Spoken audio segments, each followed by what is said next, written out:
नमस्कार, पहाड़ प्रभात देख रहे हैं आप और आपके साथ मैं हूं कौशल सेठ। देश भर में आज ईद उल अजहा यानी बकरीद मनाई जा रही है।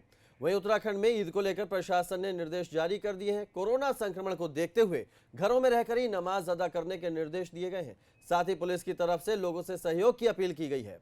एसपी सिटी श्वेता चौबे का कहना है कि ईद के त्योहार को लेकर इस बार अतिरिक्त सतर्कता बरती गई है। सभी थाना क्षेत्रों में धर्म गुरुओं के साथ बैठक की गई है, जिसमें सभी से कहा गया है कि लोग अपने घरों में रहकर ही नमाज अदा करें। तो आज देश भर में ईद उल अजहा यानी बकरीद मनाई जा रही है, तो इसको लेकर उत्तराखंड में भी प्रशासन ने निर्देश जारी किए हैं। लोगों से अपील की है कि घर में रहकर ही नमाज अदा करें। सभी धर्म गुरुओं के साथ बैठक की है अधिकारियों ने और सहयोग की अपील की है लोगों से।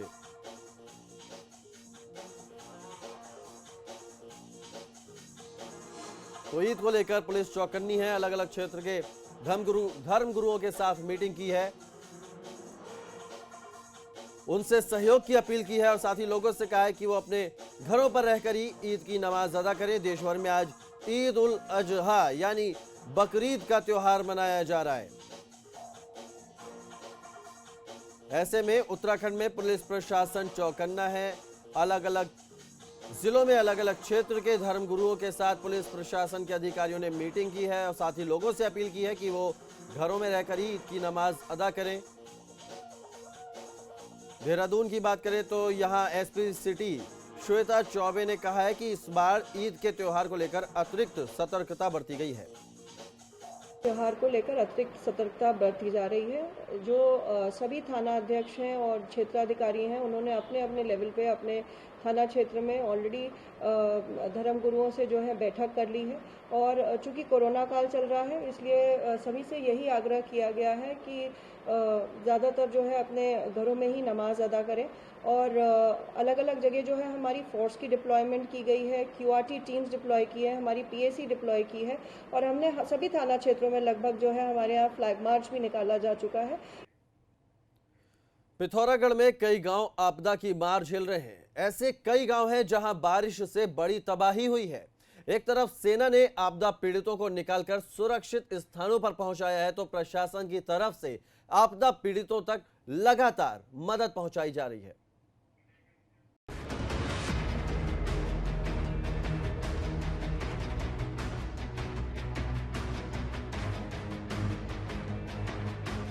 मॉनसून का यह सीजन पिथौरागढ़ के कई गांव के लिए मुसीबत लेकर आया है। मोरी, लुम्पती, धापा, टांगा, चामी, धामी, जोसा, दूना मानी गांव, बगीचा बगर, पल्ला मोरी समेत ऐसे कई गांव हैं जो इस समय आपदा की मार झेल रहे हैं। लुम्पती गांव के लोगों को बड़ी तबाही का सामना करना पड़ा है। सेना लुम्पती गांव पहुंची तो वहां के हालात सामने आए। गांव के कई घर आपदा की भेंट चढ़ चुके हैं। तस्वीरें देखिए, कुदरत के कहर ने गांव को कैसे तहस नहस करके रख दिया है। गांव के आसपास की पहाड़ियां बारिश की वजह से दरक रही हैं, जिससे किसी बड़ी अनहोनी की आशंका बनी हुई है। चामी गांव में भी हालात कुछ ठीक नहीं है। गांव को जोड़ने वाला पुल आपदा की भेंट चढ़ गया है। लिहाजा ग्रामीणों को सेना के जवान रस्सी के सहारे नदी पार कराकर सुरक्षित स्थान पर पहुंचा रहे हैं। सेरा गांव के प्राइमरी स्कूल में आपदा प्रभावितों के ठहरने के लिए कैंप लगाया गया है। इस राहत शिविर में धापा, टांगा गांव के साथ साथ दूसरे कई गांव के लोगों को रोका गया है। राहत शिविर में स्वास्थ्य विभाग की तरफ से बीमार लोगों के इलाज की भी सुविधा की गई है। पिछले कई दिन से लोग आपदा से करहा रहे हैं, मगर सरकार के मुखिया अभी तक आपदा पीड़ितों से नहीं मिले।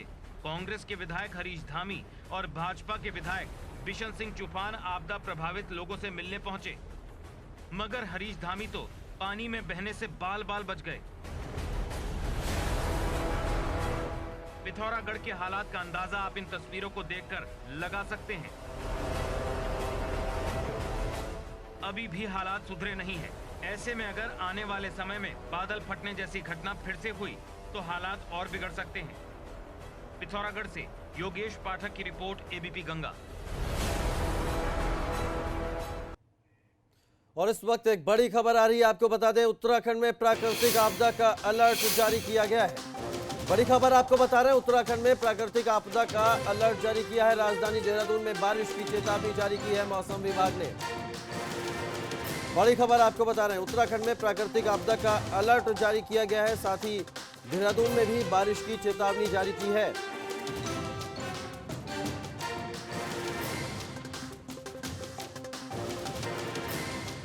और सीधे रुक करते हैं देहरादून से हमारे संवाददाता रवि केंतुरा का ज्यादा जानकारी के साथ। रवि जुड़ गए हमारे साथ। रवि, लगातार जो तस्वीरें आ रही हैं आपदा की, उत्तराखंड के अलग अलग इलाकों से भूस्खलन हो रहा है, बारिश की लगातार तस्वीरें सामने आ रही है। मौसम विभाग ने एक और चेतावनी जारी की है कि उत्तराखंड में आपदा की चेतावनी जो जारी की है, कितनी परेशानी बढ़ाने वाली है ये चेतावनी? जी देखिए कौशल, जिस तरीके से लगातार उत्तराखंड के हालात हैं वो जी। बेहद जो है कई जगह ऐसी हैं जो बहुत नाजुक हैं। पिथौरागढ़ का जो मुनस्यारी है और जो धारचूला है, जो लुमती गांव है, ये हमेशा ही केंद्र बनते हैं जब मौसम इस तरीके से करवट लेता है और लगातार यहाँ पर बादल फटने की घटनाएं होती हैं और लोगों का जीवन पूरा अस्त व्यस्त हो जाता है। लगातार हम दिखा रहे हैं कि कैसे उत्तराखंड के इस वक्त हालात बने हुए हैं। मौसम विभाग के अलर्ट की जहाँ तक बात है तो लगातार जो है मौसम विभाग अलर्ट जारी कर रहा है। अभी जो बारिश का सिलसिला है वो नहीं थमेगा। इसके साथ ही अगर मैं बात करूं तो एक बार फिर से अभी जो 2 दिन हैं वो खास तौर पर नैनीताल जिले में भारी हैं, जो मौसम विभाग ने बताया है। और इसके साथ ही अगर गढ़वाल क्षेत्र की हम बात करें तो देहरादून और टिहरी, इन 2 जिलों में भारी बारिश का अलर्ट एक बार फिर से मौसम विभाग ने दिया है। लेकिन पूरे प्रदेश में बारिश का सिलसिला जारी रहेगा, मौसम विभाग ने कहा है। इसके साथ ही मौसम विभाग ने यह भी कहा है कि अब जो 2 महीने हैं, अगस्त और सितंबर 2 महीने और कहा जाता है कि जो अब मानसून के बचे हुए हैं, इन 2 महीनों में जो बारिश है वो बढ़ेगी। जो सामान्य है, सामान्य से बारिश ज़्यादा होगी। तो ऐसे में हम कह सकते हैं कि अभी मुश्किलों का जो दौर है वो कम नहीं है। लगातार बहुत सारे घर हैं जो ज़मींदोज़ हो गए। देहरादून की राजधानी की अगर बात करें तो काफ़ी घरों में यहाँ पर पानी घुसा है, लोगों का जीवन अस्त व्यस्त है और काफ़ी जो है नुकसान भी जो है यहाँ पर हुआ है। घरों में पानी घुस रहा है, तो ऐसे में जो प्रशासन है, जिला प्रशासन है, वो क्या दावे कर रहा है? अब किस तरह की तैयारियां हैं? शुरुआती मौसम मानसून में ही देख लिया, शुरुआती बारिश में ही देख लिया कि देहरादून में घरों में पानी भर गया, सड़कों पर सैलाब उतर आया। अभी चेतावनी और जारी हो रही है, तो क्या तैयारियां हैं प्रशासन की? देखिए कौशल, जो मैदानी जिले हैं वहाँ पर लगातार इस तरीके की जल भराव की समस्याएं रहती हैं। जहाँ पहाड़ों में भूस्खलन से लोगों को दो चार होना पड़ता है तो मैदानी जिलों में घरों तक पानी घुस जाता है। हमने कुछ दिन पहले बताया था कि शहरी विकास मंत्री की जो विधानसभा 4 बार विधायक रहे हैं हरिद्वार में, और जो तस्वीरें हैं वो ये कहती हैं कि कितना जल भराव है। यानी कि कोई ठोस प्लान अभी तक सरकार के पास नहीं है मैदानी जिलों के लिए। लेकिन जो इसके जिम्मेदार हैं और जिनको इस जिम्मेदारी को लेना चाहिए वो इस बात को मानने के लिए इनकार करते हैं, तैयार नहीं होते। देहरादून के घरों की तस्वीर हम लगातार दिखा रहे हैं किस तरीके से पानी भरा हुआ है। अगर एसडीआरएफ रेस्क्यू करने जा रही है, लोगों को वहां से बचाया जा रहा है। हरिद्वार में जो है पूरी गाड़ियां जो है पानी में जो है डूब जाती हैं, सड़कें लबालब पानी से भरी रहती हैं। मैदानी जो जिले हैं वहां पर इस तरीके की लगातार ये परेशानियां हैं जो कई वर्षों से चली आ रही हैं, लेकिन अभी तक कोई ठोस प्लान सरकार के पास नहीं है। और इसके साथ अगर पहाड़ों की बात करें तो पहाड़ों में और लेकिन कोई ठोस प्लान नहीं है, तो ठोस रणनीति बनाने की जरूरत है, क्योंकि दावे बहुत हो गए, धरातल पर भी उनको उतारना पड़ेगा। बहुत शुक्रिया रवि आपका हमारे साथ जुड़ने के लिए, तमाम जानकारियां हम तक पहुंचाने के लिए। आगे बढ़ते पिथौरागढ़ में अब सेना ने रेस्क्यू ऑपरेशन की कमान संभाल ली है। अब पुलिस ध्वस्त हुए पुलों की जगह नए पुल बना रही है। आपदाग्रस्त क्षेत्रों की स्थिति देखने के लिए पुलिस अधीक्षक प्रीति प्रियदर्शनी मदकोट क्षेत्र पहुंची। बरम, मदकोट, जौलजीबी और मुनस्यारी वाले इलाकों में काफी बारिश हुई है, जिस वजह से कई गांव खतरे की जद में आ गए हैं। सूचना के लिए 2 जगह पर कम्युनिकेशन सेंटर बनाए गए हैं। तो पिथौरागढ़ में काफ़ी नुकसान हुआ है बारिश के चलते, मुनस्यारी इलाके में काफ़ी नुकसान हुआ है और अब रेस्क्यू में पुलिस ने भी मोर्चा संभाल लिया है। सेना इससे पहले पिथौरागढ़ में लगातार रेस्क्यू में जुटी हुई है, सेना के जवान जुटे हुए हैं पिथौरागढ़ के मुनस्यारी इलाके के अलग अलग गाँव में। पिथौरागढ़ में बारिश के मौसम में अक्सर ये देखा जाता है कि जहाँ कहीं उच्च हिमालयी क्षेत्रों में जहाँ कहीं पे ज़्यादा तेज़ बारिश हो जाती है तो उससे जो मलबा आता है उससे काफ़ी ज़्यादा जो है नुकसान प्रॉपर्टी को और लोगों की जानों को होता है। करीब पिछले 10 दिन से जो हमारा जौलजीबी, मदकोट, बरम, मुनस्यारी वाला जो एरिया है वहाँ पर काफ़ी बारिश ऑन एंड ऑफ हो रही है, जिसकी वजह से कई गांव जो है इसकी जद में आ गए हैं। जनपद पुलिस इसमें लगातार करवत है। हमें सूचना के लिए हमने वहाँ पे 2 जगह पर अपने कम्युनिकेशन सेंटर्स जो हैं वो सेरा में और बरम में इस्टेब्लिश किए हैं, जिससे कोई भी इंफॉर्मेशन होती है तो हमें किसी न किसी सेंटर से ज़रूर मिल जानी चाहिए। और इसके बाद में हमारी वहाँ पे जो थाना फोर्स है, चौकी की फोर्स है और जनपद से भी हम फोर्स वहाँ पे ज़रूरत होने पर भेजते हैं। इसके अलावा हमारे पास में SDRF की टोटल 6 टीम्स हैं। टिहरी में नरेंद्र नगर कुंजापुरी के पास खेड़ा गाड़ गांव में ऋषिकेश गंगोत्री हाईवे का पुश्ता मकान के ऊपर गिर पड़ा। मलबे में दबने से एक ही परिवार के 3 लोगों की मौत हो गई। टिहरी में मौत का मलबा, मलबे में दबकर मकान धराशायी।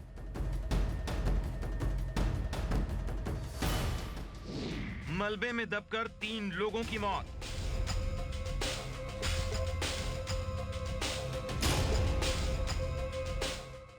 टिहरी के नरेंद्र नगर कुंजापुरी के पास सड़क का पुश्ता इस मकान के ऊपर गिरा। हादसे के बाद की तस्वीर देखिए, मकान की छत कैसे धराशायी हो गई है। इस हादसे में एक ही परिवार के 3 लोगों की जान चली गई। रेस्क्यू ऑपरेशन के बाद 3 शव मलबे से बरामद कर लिए गए हैं। पीड़ित परिवार का आरोप है कि हाईवे निर्माण कर रही कार्यदायी संस्था इसके लिए जिम्मेदार है। हादसे की आशंका को लेकर पीड़ित परिवार ने कई बार अधिकारियों से शिकायत भी की थी, मगर उस पर ध्यान नहीं दिया गया। राणा जी, मिश्रा, गुप्ता, कैलाश जोशी, इनको मैंने कितनी बार बोला कि यहाँ पे हमें खतरा है, मत ढंग से अंदर ले जाओ रोड। इन्होंने बिल्कुल अंदर बाहर फर्म में बढ़ गई लाखों टन और वो हमारा मकान दबा दिया। आज पूरा मेरा परिवार खत्म हो गया, पूरे बच्चे भी दब गए। मलबे में दबे लोगों को निकालने के लिए कई घंटे तक रेस्क्यू ऑपरेशन चला। SDRF और पुलिस टीम ने मलबे से शवों को बरामद कर लिया। प्रशासन हादसे की जांच कर रहा है। कि सुबह एक दुर्भाग्यपूर्ण घटना हुई है। कुंजापुरी तिराहे के समीप एक NH जो हमारी रोड कंस्ट्रक्शन का काम चल रहा है, उसके जस्ट नीचे एक मकान स्थित था और ऊपर से पुश्ता ढहने से वो मकान के ऊपर गिरा है। प्रशासन अगर हादसे की जांच भी करा लेता है तो क्या उस परिवार की खुशियां वापस लौट पाएंगी जिसके 3 सदस्य मलबे की भेंट चढ़ गए? सवाल ये कि अगर पीड़ित परिवार ने समय रहते कार्यदायी संस्था को कह दिया था तो फिर इतनी बड़ी लापरवाही आखिर कैसे हुई? टिहरी से अंकित मित्तल की रिपोर्ट, ABP गंगा। उत्तरकाशी में गंगोत्री नेशनल हाईवे पर बंदरकोट के पास मलबा गिरा है, जिस वजह से गंगोत्री हाईवे बाधित है। धरासू से लेकर उत्तरकाशी तक ऑल वेदर रोड के निर्माण की वजह से लैंडस्लाइड की घटनाएं बढ़ गई हैं, जिस वजह से लोगों को आवाजाही में दिक्कत हो रही है।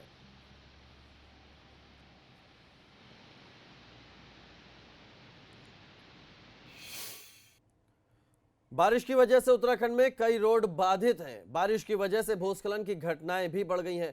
रुद्रप्रयाग में तो बोल्डर की चपेट में आकर एक युवक की जान चली गई।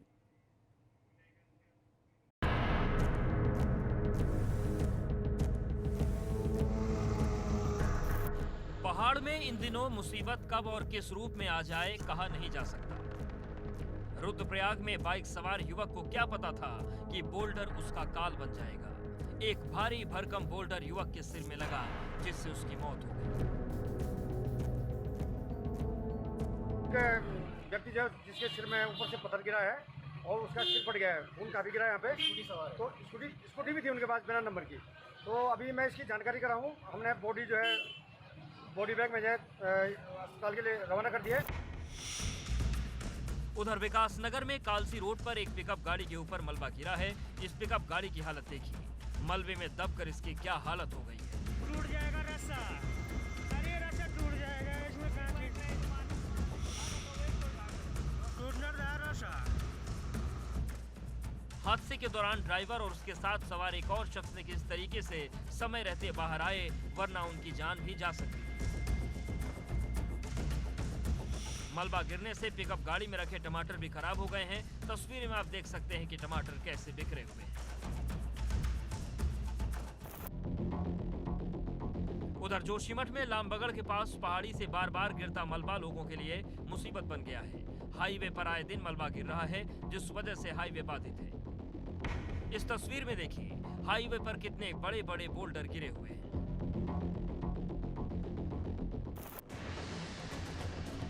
रानीखेत में मूसलाधार बारिश से जनजीवन प्रभावित है। चौबटिया क्षेत्र में नदी के उफान में एक गाय फंस गई। ग्रामीणों ने रस्सियों के सहारे किसी तरह से गाय को सुरक्षित रेस्क्यू कर लिया। रुद्रप्रयाग से रोहित डिमरी, विकास नगर से विक्रम, जोशीमठ से रणजीत रावत की रिपोर्ट, एबीपी कलकत्ता। एक छोटे से ब्रेक के लिए रुक रहे हैं, फौरन वापस लौटते हैं।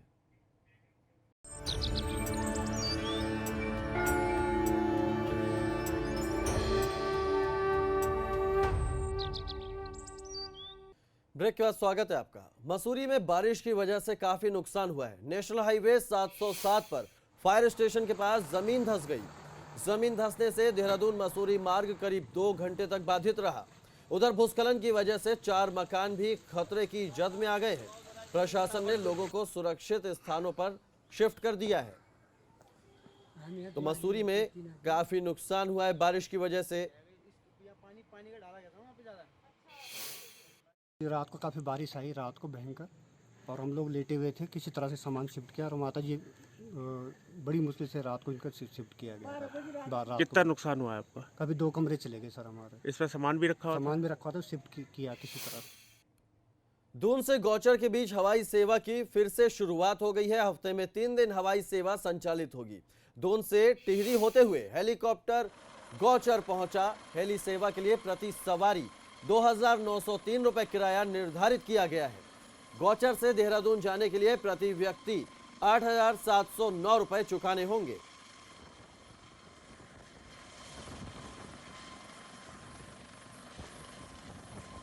पवन हंस की हेली सेवा गौचर में शुरुआत हुई है। इससे पहले इसकी शुरुआत 29 जुलाई को ट्योली ग्रांट से टिहरी तक हो चुकी थी, लेकिन मौसमी संबंधी परेशानी से उस समय गौचर से शुरुआत नहीं हो पाई थी। आज यहाँ से शुरुआत हुई है। इसमें जो आज हैं इनके पायलट साहब ने जरूरी दिशा निर्देश दिए हैं चिकित्सकों की टीम को और फायर ब्रिगेड की टीम को। और अब रुक करते हैं 13 जिलों की 13 खबरों का। खटीमा में मगरमच्छ ने किया ग्रामीण पर हमला। मगरमच्छ के हमले में ग्रामीण बुरी तरह से घायल। मसूरी में भूस्खलन की वजह से कई मकानों को हुआ नुकसान। बारिश की वजह से धंसी जमीन। जोशीमठ में लाम बगड़ के पास बद्रीनाथ हाईवे बाधित। मलबा गिरने की वजह से हाईवे बाधित हुआ। ऋषिकेश बद्रीनाथ हाईवे पर रुद्रप्रयाग के पास गिरा मलबा। मलबा गिरने की वजह से घंटों तक बाधित रहा रोड। देहरादून में मूसलाधार बारिश बनी मुसीबत। शिव और भगत सिंह कॉलोनी में घुसा पानी। एसडीआरएफ की टीम ने लोगों को रेस्क्यू किया। कॉर्बेट टाइगर रिजर्व में सोलर ऊर्जा के इस्तेमाल पर जोर। सोलर ऊर्जा से हो रहे हैं कई तरह के काम। उधम सिंह नगर में वन विभाग ने खाली कराई जमीन। 50,000 एकड़ जमीन से हटाया अतिक्रमण। जमीन पर लगाए जाएंगे 14,000 पौधे। मसूरी में ईद को लेकर निर्देश। घर में रहकर ही अदा करनी होगी नमाज। कोरोना की वजह से लिया गया फैसला। रुड़की के सिविल लाइन क्षेत्र में जारी है अवैध निर्माण। पर्दे लगाकर चोरी छुपके चल रहा है अवैध निर्माण का काम। फूलों की घाटी में इको सेंसिटिव जोन पर बड़ा फैसला। इको सेंसिटिव 4 किलोमीटर कर दिया गया। उत्तराखंड में 7 अगस्त तक नहीं मिलेगी एंट्री पास। 7 अगस्त तक ऑनलाइन पास के आवेदन की सीमा पूरी। देहरादून गौचर के लिए फिर शुरू हुई हवाई सेवा। कोरोना की वजह से बंद थी हवाई सेवा। केदारनाथ धाम में अब तक पहुंचे 8,500 यात्री। 4 धाम में सबसे ज्यादा श्रद्धालु पहुंचे केदारनाथ धाम।